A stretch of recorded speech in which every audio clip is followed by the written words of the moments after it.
Hello everyone and welcome back to another video from Apps Academy. In this video, I'm going to show you how to download the Cash App application on your smartphone. So let's get started right away. First of all, open up the iOS App Store or the Android Google Play Store depending on your device.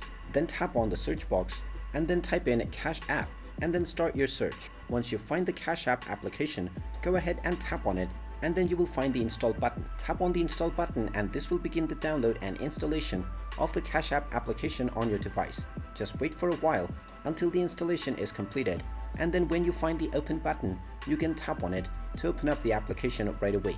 And once the application is opened up, you can continue with signing up and creating a new account or logging into your existing one to start using Cash App right away from your phone. And there you have it. That is how easy it is to download and install the Cash App application on your smartphone.